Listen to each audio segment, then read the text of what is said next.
안녕하세요. 김동섭입니다. 10월 15일 아침 시작하도록 하겠습니다. 벌써 10월의 중반이 지나가고 있는데요. 미국은 계속 상승하고 있고 우리는 바닥권에서 바닥을 탈피하려는 시도를 좀 하는 그런 상황으로 모습을 보이고 있습니다. 미국 시장은 오늘 다우가 0.47%, 나스닥이 0.87% 올랐는데요. 다우가 43,000을 넘었었습니다. 제가 지난번에 44,000 정도까지는 방향성이 있습니다 라고 했는데 그 이후로 계속해서 흔들더니 어느 순간이가 43,000까지 올라서는 상황이 됐습니다. 미국 시장은 이 실적 시즌, 본격적인 실적 시즌이 다가오면서 기업들의 3분기 실적에 대한 기대감이 반영이 된다고 보여지고 있고요. 그로 인해서 대형 기술주들이 강세를 보이면서 시장을 이끌었다, 이런 해석이 됩니다. 엔비디아가 가장 중요하죠. 애플의 시총이 1위지만 요즘 떠오르는 태양은 엔비디아잖아요. 엔비디아가 2.4% 오르면서 주당 138불까지 올라섭니다. 애플 시총하고 많이 줄어든 상황이 돼서 1위하고 큰 차이 없는 그런 상황까지 가고 있는데요. 지난 6월 달에 135불이 고점이었습니다. 이거를 3불 정도 더 뛰어넘는 상황이 됐고요. 이유는 블랙웰입니다. 블랙웰 수요에 대한 기대감 반영. 이 블랙웰이 지난번에 제때 발표가 되지 않으면서 주가를 한번 흔들었었는데 다시 블랙웰 수요의 기대감이 뜨면서 다시 고점을 돌파하는 그런 상황이 되고 있는데요. 이 블랙웰에 HBM이 많이 들어간다고 합니다. 그럼 하이닉스에 대한 기대감이 있을 수 있죠. 그렇지만 삼성전자도 이제는 HBM을 일부 들어갈 수 있는 상황이 되기 때문에 4분기 실적이 어떻게 나오는지를 진짜 확인해 봐야 되겠죠. 삼성전자 하이닉스뿐만 아니라 삼성전자에도 그 영향을 미치는지를 확인해야 될 것 같습니다. 블랙웰이 출시되면서 138불까지 올랐는데요. 올해만 엔비디아 180% 정도 올랐다고 하네요. 애플은 1.6% 올랐고 알파에서 1% 올랐습니다. 그래서 빅테크 종목들이 시장을 이끌어줘서 나스닥이 0.87%도 올랐고요. 이번 주 실적 시즌이라고 말씀드렸으니까 실적 나오는 것들을 확인해야 되겠죠. 15일, 그러니까 오늘 밤에는 은행주들이 나옵니다. 뱅크 오브 아메리카, 골드만삭스, 존슨앤존슨 같은 종목이 나오고요. 내일이 모건스탠리와 유나이티드 항공이 발표가 있습니다. 그래서 은행주들이 실적이 되게 좋을 거라는 기대치가 있기 때문에 이 부분을 좀 확인해야 될 것 같고요. 크리스토퍼 월러 이사라고 연준의 2인자라는 표현을 많이 쓰는데요. 그가 향후 금리 인하에 신중하겠다, 그런 얘기를 하네요. 근데 사실은 금리 인하를 안 하면 상업용 부동산이라든가 주택담보대출 받은 사람들은 무너집니다. 이게 지금 0.5% 내리는 게 의미 없습니다. 왜냐하면 3.25에서 5.5로 갔기 때문에요. 2%는 내려와야만이 그들이 숨통이 돌아갑니다. 그러니까 결론적으로 말하면 왜 시장이 이런 발언을 하는지는 아시겠지만 고용이 증가하거나 산업생산 이런 게 증가하기 때문에 아마 그런 표현을 쓰는 것 같지만 결국은 잘못된 거다라는 거죠. 굳이 이런 얘기 할 필요가 없고요. 제가 볼 때는 금리는 내려옵니다. 문제는 뭐냐면 이제 속도가 더딜 수 있는 것만큼은 좀 생각해 봐야 되겠죠. 근데 이게 지표라는 것이 들쑥날쑥 하는 겁니다. 그래서 어느 날 갑자기 지표 확 떨어지기도 하고 어느 날 지표도 올라오는데 지표가 이렇게 조금 좋아진 거에 너무 고무 같아서 금리를 안 내리겠다 이런 생각을 하는 게 잘못된 거거든요. 그래서 이 한번 금리는 한 방향으로 타면 그 방향으로 가는 거기 때문에 지금은 이제 은하 쪽으로 돌아서기가 힘들었지 피봇이 됐기 때문에 추가적 금리 인하를 보는 게 맞는데 또 시장 일각에서는 금리 정상화가 아닌 지표에 따른 이런 식으로 해석을 해서 시장을 약간 혼란으로 좀 끌고 가고 있는 상황이지만 결국 지표 금리의 정상화 쪽으로 시장을 가지 않겠나 그런 생각 해야 될 것 같고요. 국제유가가 2%가 올랐습니다.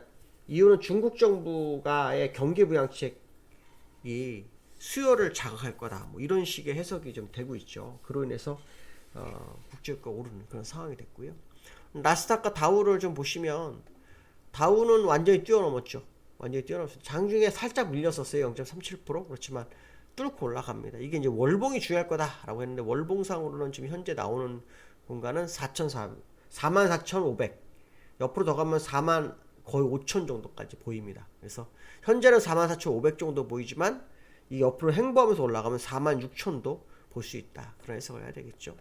나스닥도 지금 올라오는 과정이죠. 나스닥도 지금 보시면 일봉 보시면 요 고점을 뚫었죠. 그리고 이제 다시 요 자리 여기까지 가고 있습니다. 요 고점이 이제 월봉으로 보시면은 그때 요 고점이죠. 그래서 근데 이건 뭐 쌍봉하고 좀 상관없죠. 그래서 일단 오르는 그런 상황이다 이렇게 보시면 되겠죠. 11월 선거 전까지는 계속해서 실적이라든가 이런 재료로 끌어올리지 않을까 그런 해석을 좀 해볼 수 있고요. 엔비디아가 상당히 좀 센 모습이었는데요. 엔비디아를 한번 볼까요? 엔비디아 보시면 완전히 뚫었죠. 엔비디아도 지금 쌍봉을 향해서 가고 있네요. 여긴 뚫을 거다. 제가 네 번째는 뚫릴 거다 라는 얘기를 제가 지난번 했을 거예요.